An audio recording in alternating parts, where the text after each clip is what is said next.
Friends, today we shall continue to study about the modeling of synchronous machine. We have developed in the previous lectures the basic model for the synchronous machine, and we found actually that if we use the model in the original form, then the coefficients, that is the inductances, were all function of rotor angular position. In order to simplify the model, the DQO transformation was introduced, and with this DQO transformation we found actually that in the mathematical model of the synchronous machine, all inductances become constant. Now we will further discuss now the stator voltage equation in DQO components. We will develop the equations for electrical power and torque. We shall discuss the DQO transformation further and its physical interpretation.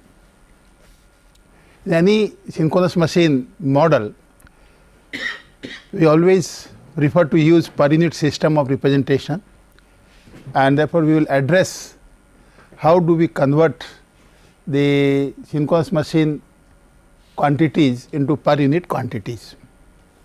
Then I will also discuss an alternative transformation which has all through been discussed in the literature on synchronous machine modeling.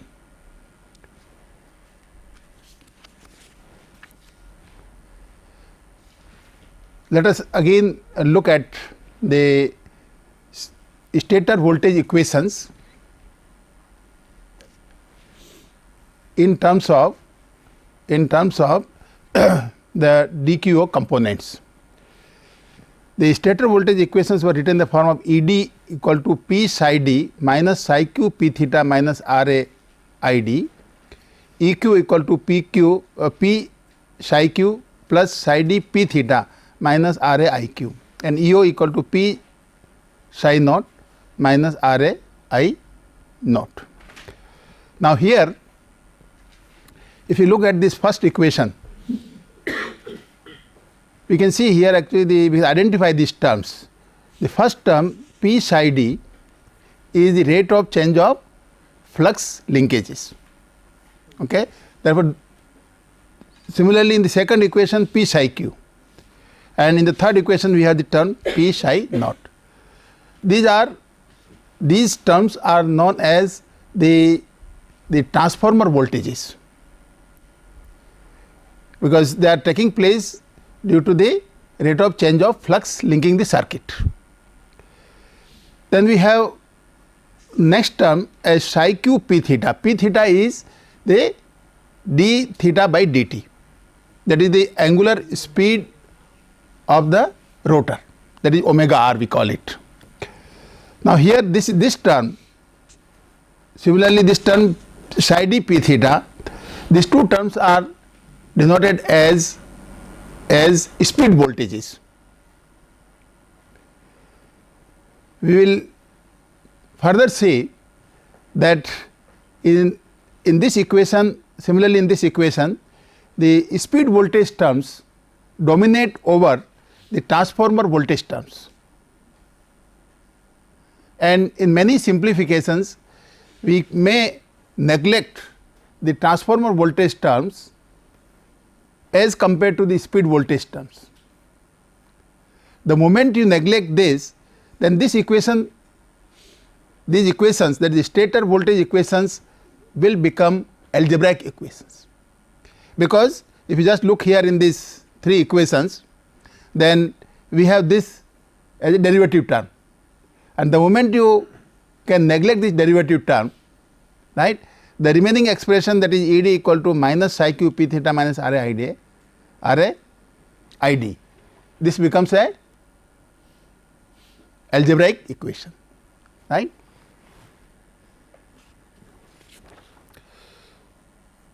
Now we will develop the expression for electrical power and torque in terms of DQO components.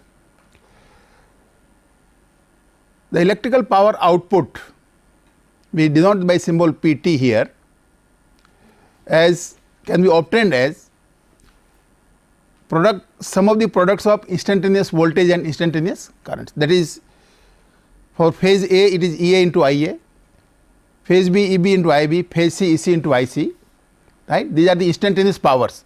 You add these three instantaneous powers, you get the total instantaneous power.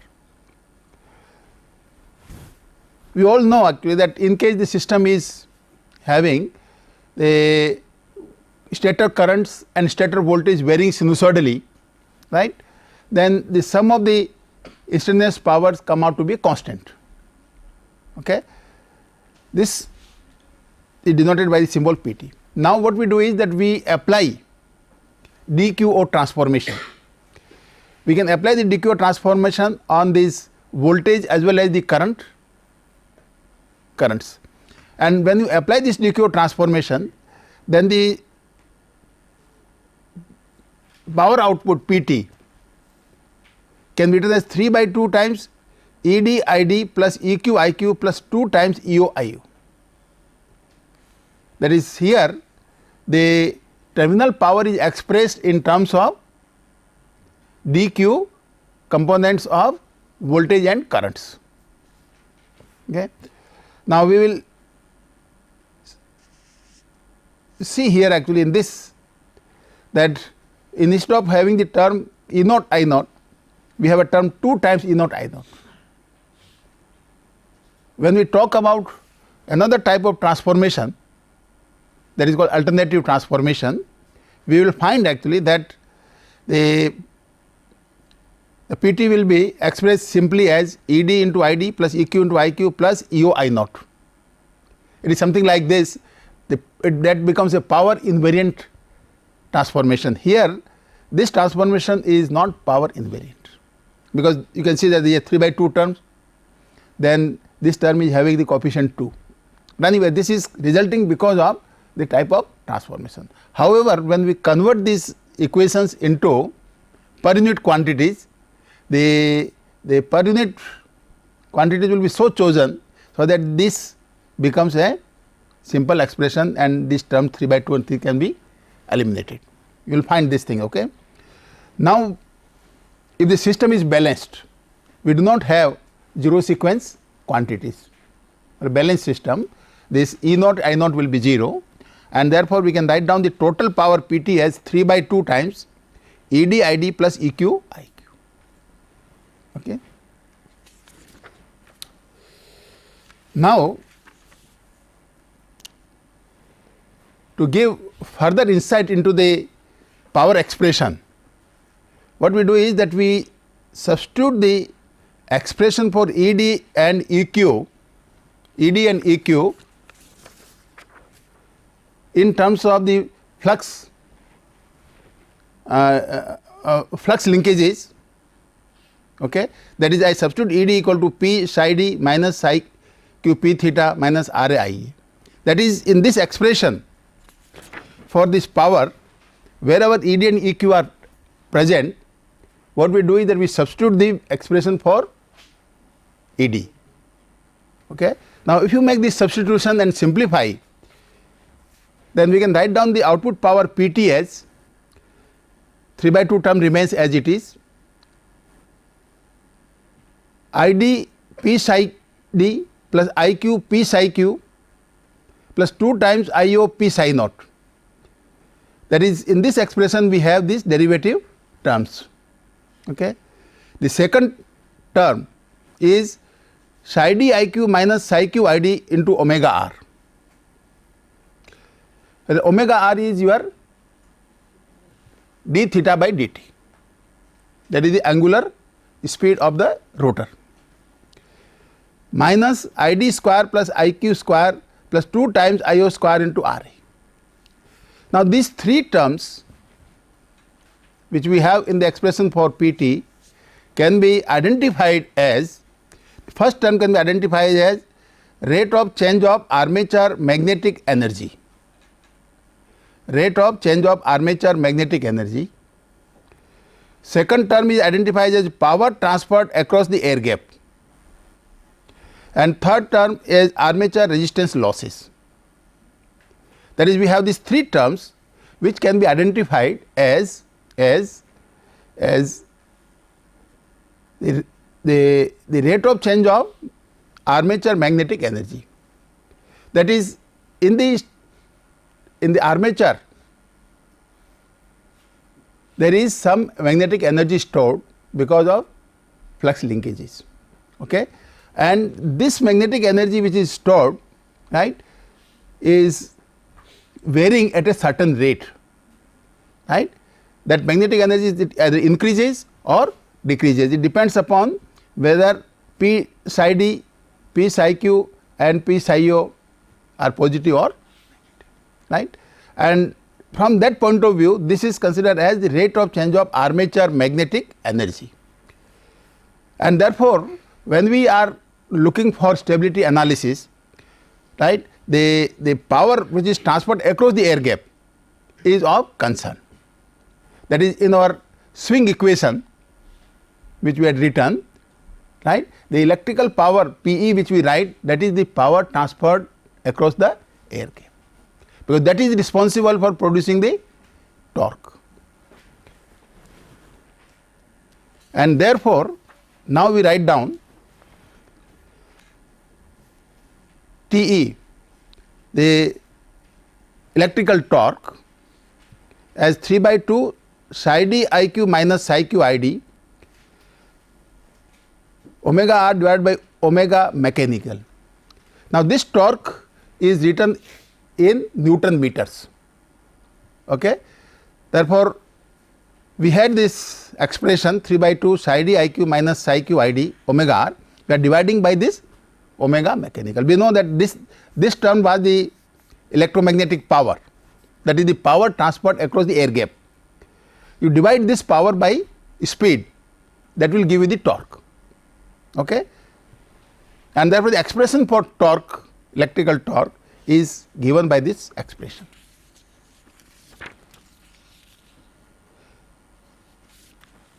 Now, we know the relationship that the omega r, the rotor speed in electrical radians per second divided by the mechanical speed in radians per second.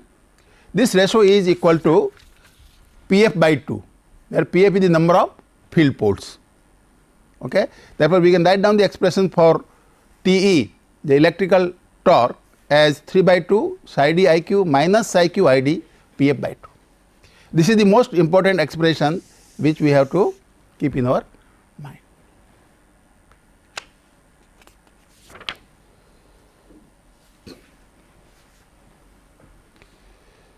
Now, here the next step which we will be studying will be the how do we interpret the dqo quantities, that this transformation, what is the physical interpretation associated with this transformation.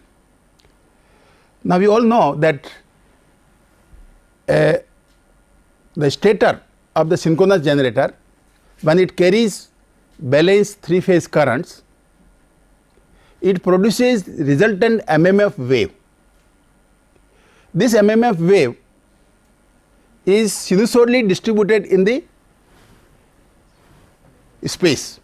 That is, the stator of a three phase synchronous generator produces sinusoidally distributed MMF wave in the air gap, okay. Now, any quantity which is sinusoidally distributed can be resolved into two sign terms, okay. Now, here what is done is that this resultant MMF which was sinusoidally distributed is resolved into two quantities, one along the d axis, another along the q axis, okay. And therefore, what is done is that the armature of the synchronous generator is replaced by two fictitious windings. One is along the d axis of the generator, synchronous generator, another is across the q axis of the synchronous generator. And when these windings are made to carry the current ID and IQ, right, and they rotate at the same speed as the rotor.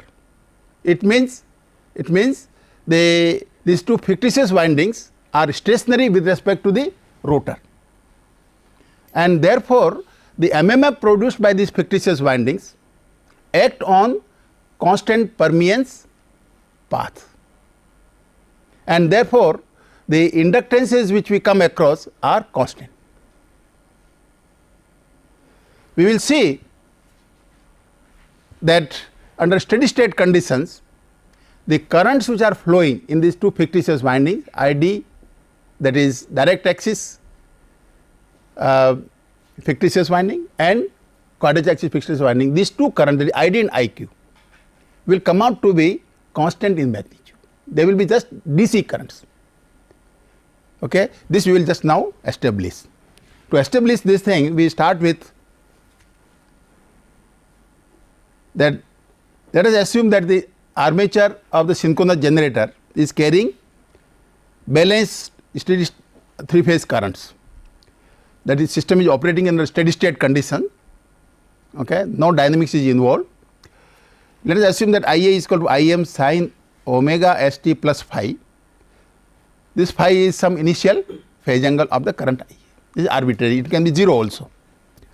IB is equal to Im sin omega st plus phi minus 2 pi by 3, and IC equal to Im sin omega st plus phi plus 2 pi by 3. That is, these three currents IA, IB and IC form balanced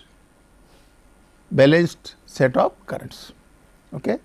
Now what we do is we apply DQO transformation, and when you apply the DQO transformation, you will be in a position to write down ID, IQ, and this IO will be 0 because we are considering the balanced steady state conditions. That is, in balanced system the zero sequence quantities are absent. Now here I will just add one thing, that when we talk about the zero sequence currents, we always talk in terms of zero sequence current to be the phasors, right. Here the zero sequence term we are putting is as it is the instantaneous component, instantaneous, that is we are writing zero sequence as IA plus IB plus IC by 3. This is the instantaneous quantity, but this is applicable here. Now after applying this transformation, this exercise has to be done. In between you have lot of trigonometric simplifications to be done. After you do this trigonometric simplification, the ID, the current in the d axis fictitious winding comes out to be equal to Im sin omega st plus phi minus theta, IQ equal to Im cos omega st plus phi minus theta, and I naught is equal to 0. Okay. Now here, what is this theta? Theta is the angular position of the rotor, and angular position at any time is equal to omega r into t. Omega r is the rotor speed. Under steady state operating condition, the value of omega r comes out to be same as the synchronous speed. Therefore, now we substitute here omega r t equal to omega s into t, right. The moment you make this substitution here in this expression, that is theta is to be put as omega s into t. This term vanishes, and now we will have ID equal to Im sin phi. Similarly, IQ equal to Im cos phi, right. And therefore, you can easily see here that for a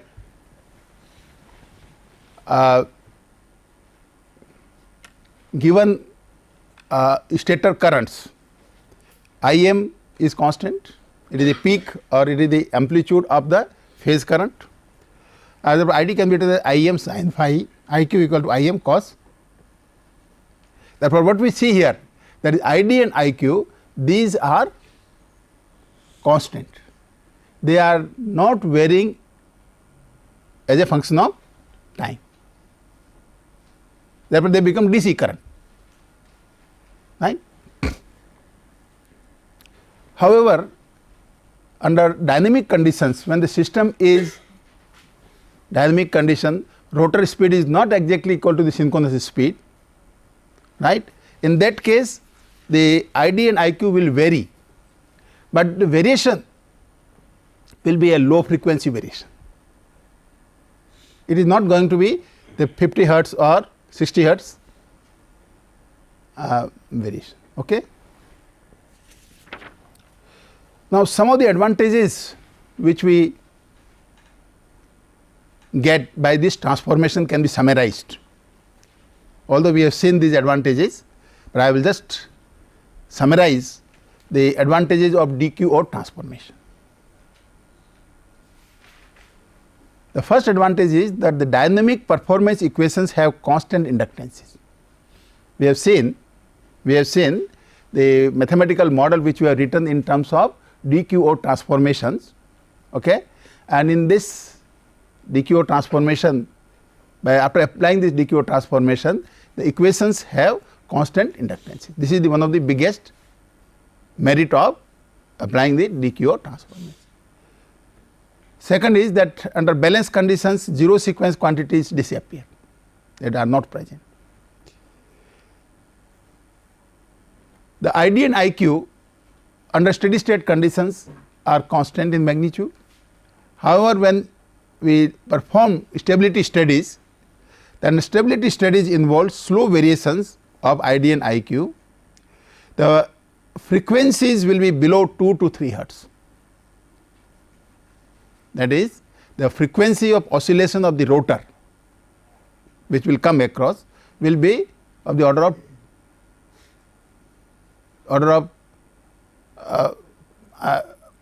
0.5 to say 3 hertz, or we can say that the frequency of oscillation or these currents will be less than 2 to 3 hertz, a very low frequency variation. This is the most important point we have to keep in mind. And another very interesting advantage which comes is that the D and Q axis quantities, particularly the mutual inductance LD, mutual inductance LQ, these can be measured by performing experiments or by making some measurements on the terminals of the machine. Since all of you must have done experiment in your laboratory to measure the direct and quadrature axis reactances of a synchronous machine. One important test which we perform is known as the slip test, right.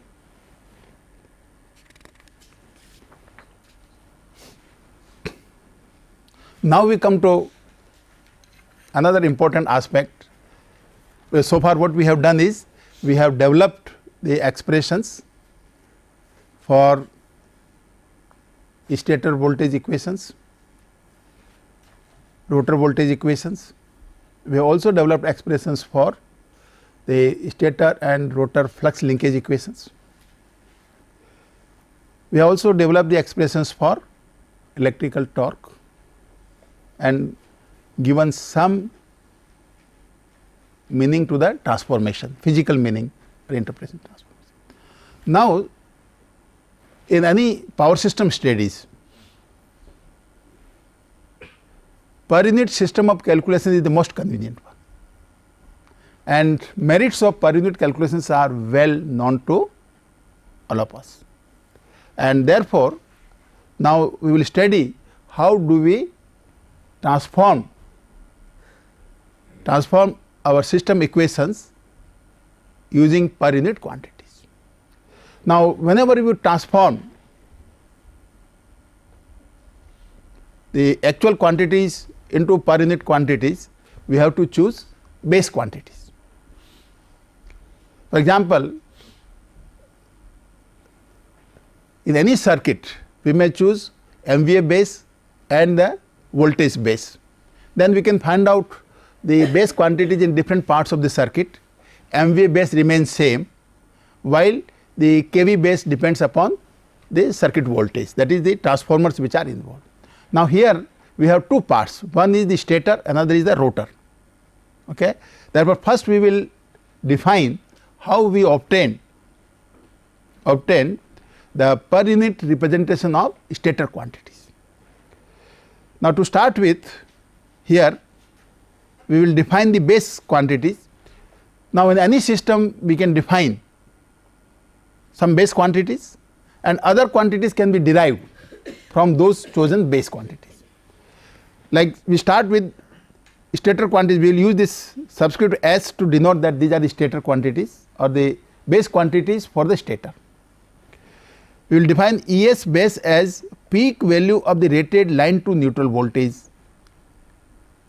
A slight variation is here, instead of defining the RMS value as the base value, here we are defining the peak value. Okay. Similarly, the IS base, that is the current in the stator circuit, or the base current in the stator circuit is equal to peak value of the rated current in amperes. The additional quantity which we have to refer here is the base frequency. Generally we do not require actually referring the base frequency when we talk about the power system network calculations, but here this is also an important quantity. Therefore, these three terms are primarily decided. Therefore, decision comes like this, that rated frequency becomes my base frequency. Now, with this three quantities defined, other quantities are defined in terms of the basic base quantities. Like say omega base becomes 2 pi f base. Okay. Omega m base, that is the mechanical speed, right. The base value of the mechanical speed is written as the base value omega base into 2 by Pf. Further, the impedance base Zs base is equal to Es base upon Is base.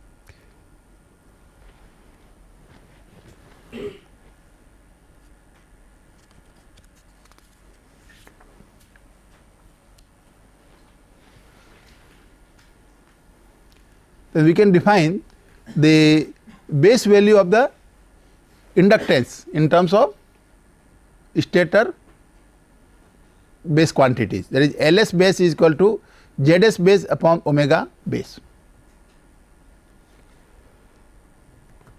We can also define the flux linkage or base value of the flux linkage, that is psi S base equal to Ls base into Is base.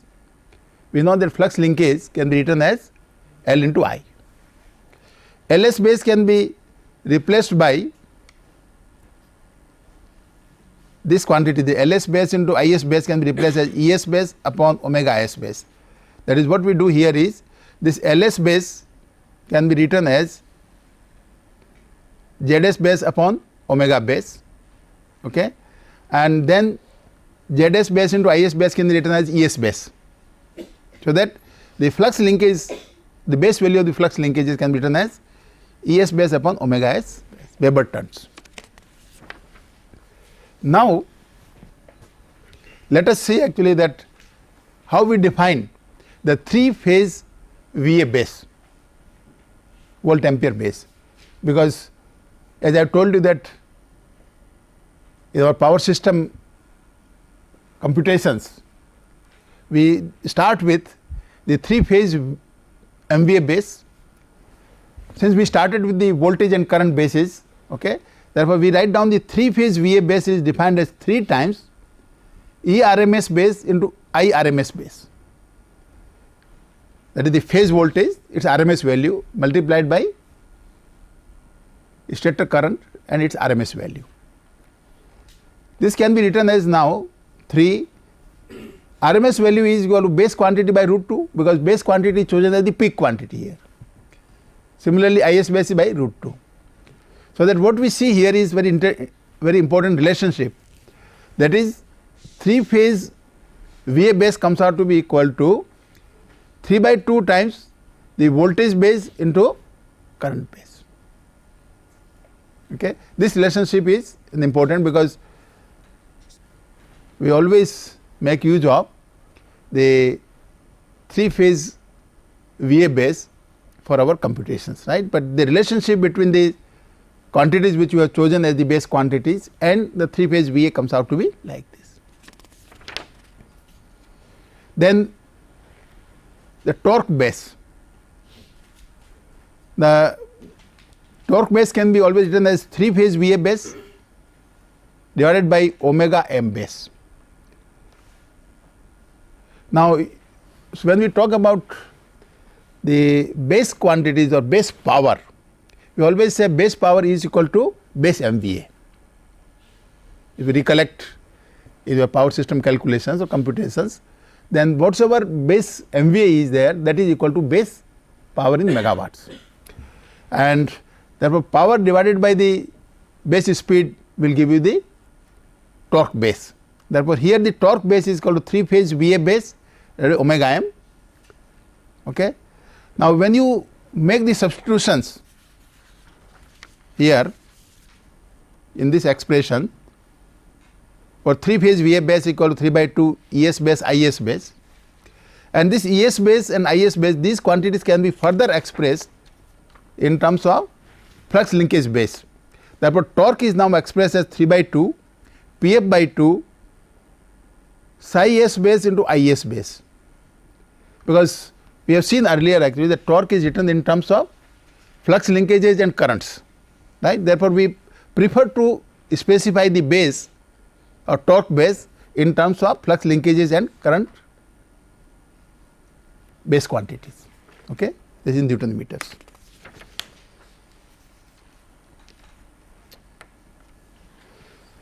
Now, till now what we have done is that started initially the definition of base quantities in the stator. We have chosen the stator voltage and stator current and the system frequency as the base quantities.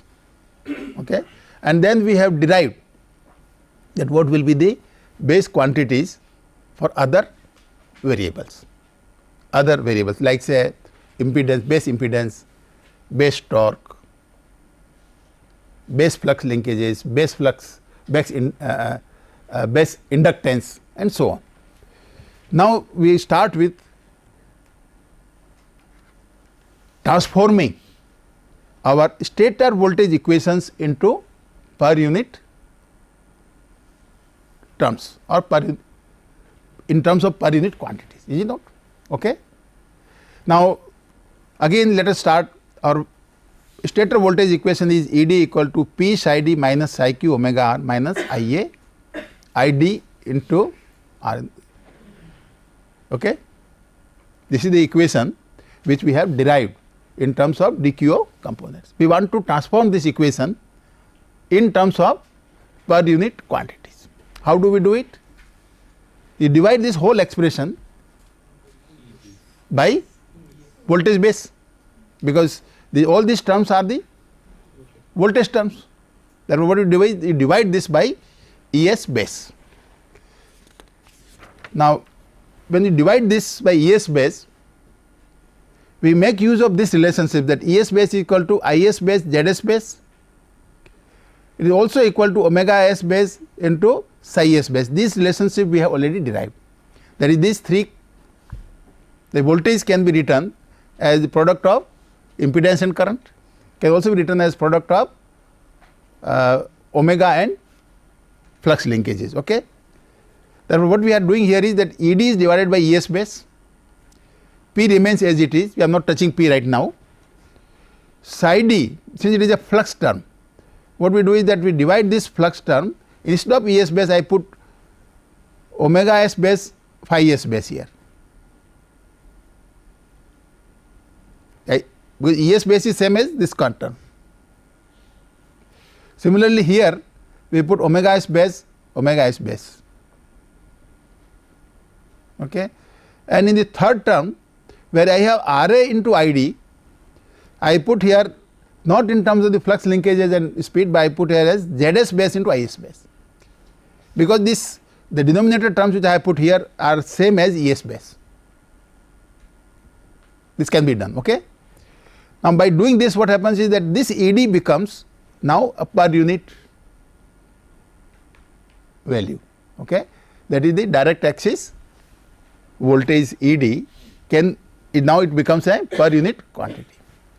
Similarly, the flux linkage becomes per unit. The resistance becomes per unit resistance now, the current becomes per unit current. Okay. Now, to distinguish the per unit quantities from the quantities or real quantities in amperes or ohms or watts, right, what we do is that we will put a superscript bar,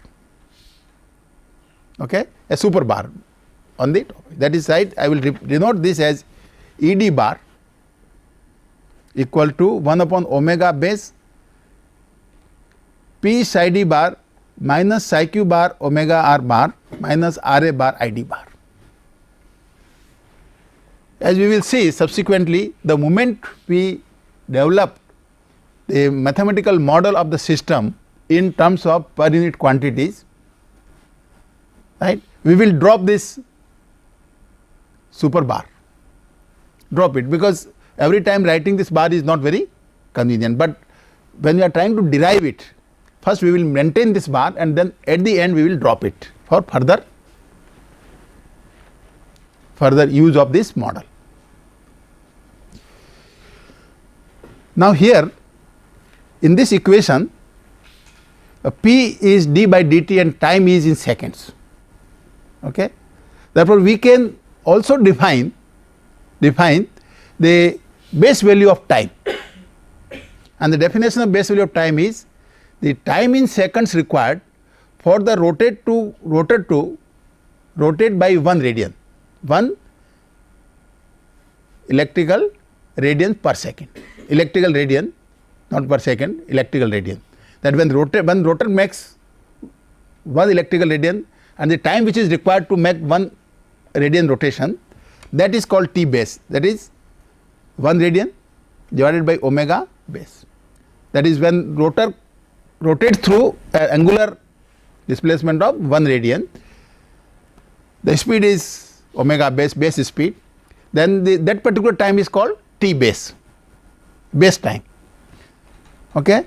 Therefore, this base time can be written as 1 upon 2 pi f base, and if I now use this base time, then this term can be replaced by P bar psi d bar minus psi q bar omega r bar minus R A bar. That is, this expression is now in terms of per unit quantities, that is P bar is also expressed in per unit and all other terms are in per unit. Similarly, you can write down for the q axis voltage and 0 sequence.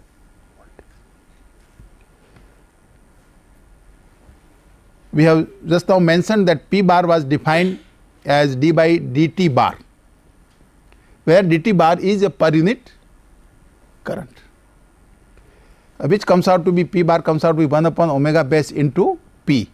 Okay.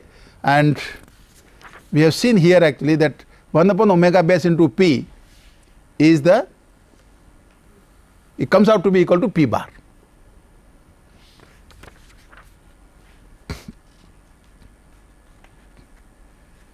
That is why we have come to now this model where Ed bar is equal to P bar psi d bar minus psi q bar omega r bar R A bar I D bar, and similarly for EQ and EU. That is, we have developed the stator circuit equations in per unit terms. Okay. Now, the next step will be to develop the rotor circuit equations also in per unit quantities.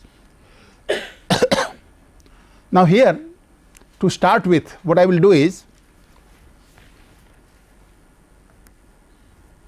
will assume the rotor circuit voltage, rotor circuit currents as the base quantities. I am not addressing at present how do we choose, that we will see later on, but assuming that for the rotor circuit, the field circuit, because in the rotor we have 3 circuits. One is the field circuit, another is the direct axis amortiguer circuit, third is the quadrature axis amortiguer circuit. And therefore, for the field circuit, our base voltage will be EFD base, which will be written as omega base into psi FD base. That is, psi FD is the flux linkage in the field circuit, a base quantity in the field circuit. Similarly, we will have ZFD base into IFD base. Okay? That is, as we have done in the case of stator, similarly we specify the quantities in the rotor also. Okay? But how do we choose this base quantities in the rotor, that we will establish in a few minutes. Therefore, now following the same approach as we have done for the stator, we can write down EFD bar equal to P bar psi FD bar, RFD bar IFD bar. That is, in this equation where actually we have field circuit, applied voltage is EFD, okay, the current flowing is IFD, flux linkage is psi FD. Therefore, we can establish the equation in the per unit quantities. Very simple and straightforward. The approach is exactly same. You divide by EFD base, the actual quantities, and then wherever you have this RFD, IFD, divide by ZS base, ZFD base, IFD base, okay, and you will get this equation. Other 2 equations also in the same form, because here we do not have any term because they are all closed circuits, amortiguer closed circuit, therefore 0 equal to, okay.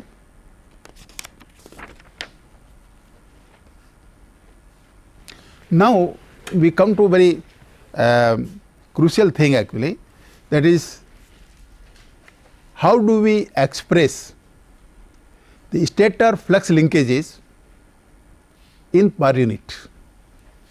Okay? Because so far what we have done is the stator voltage circuit, stator circuit voltage equations, rotor circuit voltage equations we have expressed in per unit terms. Therefore, now our next step is to express the stator flux linkage equations in per unit. Now, to understand this, let me rewrite here. I have written again psi d is equal to minus LD ID plus LAFD IFD LAKD IKD. This equation was derived. This is the direct axis flux linkages. Psi d equal to minus LD ID plus LAFD. What is LAF? This is the mutual inductance between the D axis and field winding. This is actually amortiguer and D axis winding. That is why LAKD. Okay. Now, what you do is that you divide by this whole equation by base. When you divide this by base, psi d will be divided by psi s base. Psi s base is equal to LS base into IS base. Okay. Therefore, you can divide the whole quantities by this base quantity, right.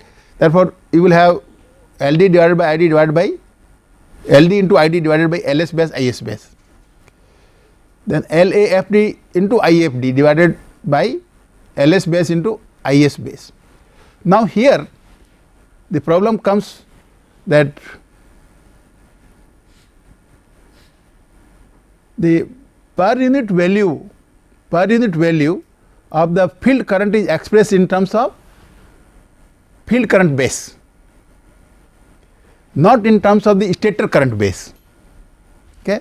Therefore, what you do is that you multiply, this term is okay, you multiply this term by IFD base into IFD base. Okay. Then in this term, what we can do here is that this IFD divided by IFD base can be written as per unit current in the field circuit. Then remaining quantities LAFD divided by LS base into IFD base divided by LS base. This quantity will be denoted by a term LAFD bar. That is, you can see very interesting thing that we have now these three ratios.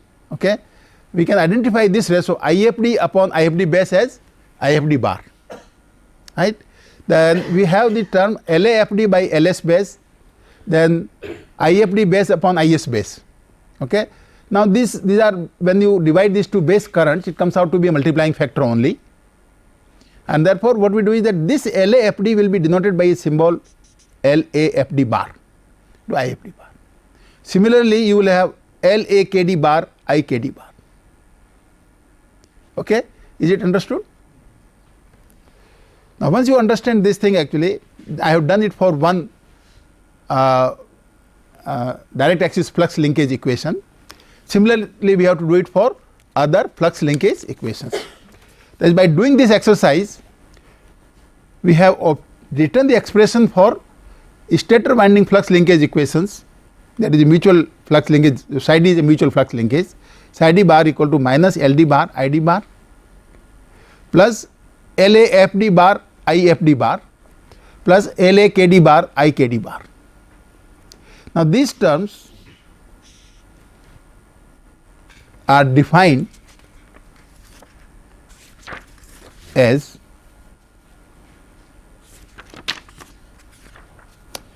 LAFD bar is defined as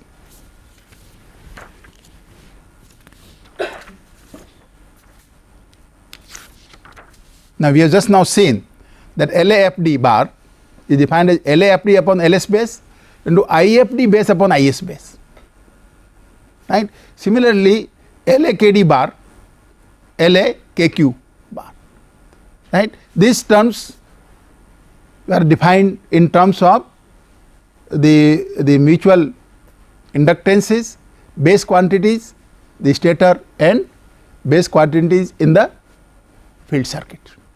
This is very important, actually speaking. Here actually is not straightforward, where we have a base actual quantity divided by base gives you the per unit quantity. Here that is, let me just summarize here.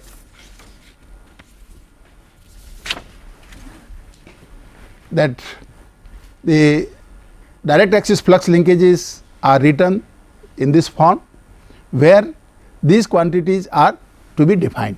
Okay. Similarly, psi q is written in this form and psi naught is written in this form. Okay. They are the three flux linkage equations in the stator circuit. Okay. And where these terms are defined as LAFD bar by this expression, LAKD by this expression, LAKQ by this expression.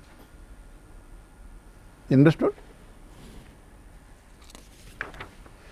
Now, after we have expressed the stator flux linkages psi d, psi q and psi naught in terms of or converted the stator flux linkages equations into per unit quantities. Next step is to convert the rotor flux linkage equations.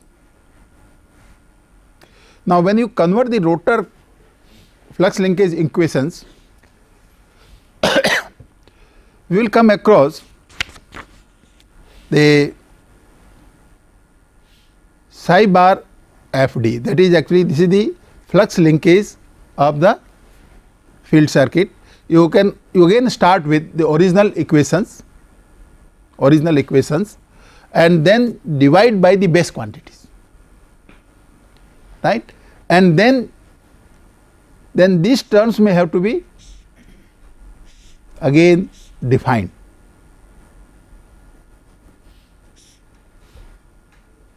These terms will not be required to be defined, that is LFFD will be simply equal to LFFD is the self inductance of the field winding, right. Therefore, you divide this by the LFD base, right, because this is the rotor quantity divided by the rotor base quantity, it becomes a per unit quantity. Therefore, there is no problem here. Similarly, for the current also there will be no problem. But when we talk about this IKD, the LFKD divided by IKD, okay, you will find a similar problem will come, right, and therefore, these quantities have to be expressed in terms of, for example, IKD is to be expressed in terms of IKD base. Similarly, IKQ has to be expressed in terms of its own base, right. Therefore, when you do this exercise, you will find that we can express the rotor circuit flux linkages in terms of per unit quantities, where these terms LFDA bar, LFKD bar are to be defined as follows. All these 5 terms I mentioned, these 5 terms which appear in those 3 equations are to be defined in this space.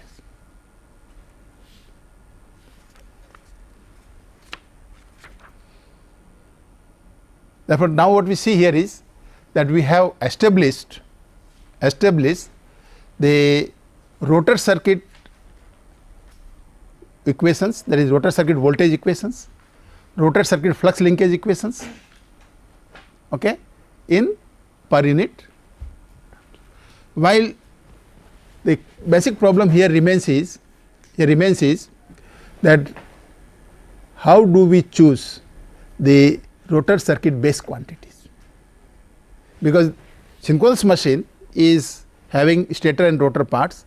What is the relationship of base quantities in the rotor circuit with the stator circuit base quantities, right? And for that we have to establish some basic rules, and I will just state what rules are to be established is that when we choose the base quantities for the rotor, and we want our intention is our intention or the objective is we want to simplify the equations, make these equations as simple as possible. Therefore, we have 2 major assumptions or requirements. First, the per unit mutual inductances between different windings are to be reciprocal. This is one requirement, that we would like to choose the per unit quantities in such a fashion so that the mutual inductances become reciprocal, right. That is mutual inductance between the D axis field winding, D axis armature winding, that is, and the field winding, they should be equal. That was I write down that LAFD should be equal to LFDA. Okay. Another thing which we would like to do is that all per unit mutual inductances between stator and rotor circuit in each axis are to be equal. That is another way of simplifying, that we would like to make these inductances, mutual inductances on each axis equal, right. With this I conclude my presentation today, and let me summarize what we have done today. We have discussed the stator circuit, voltage circuit equations in terms of DQO components. We have also transformed the stator and rotor circuit voltage and flux linkage equations in per unit quantities. Thank you.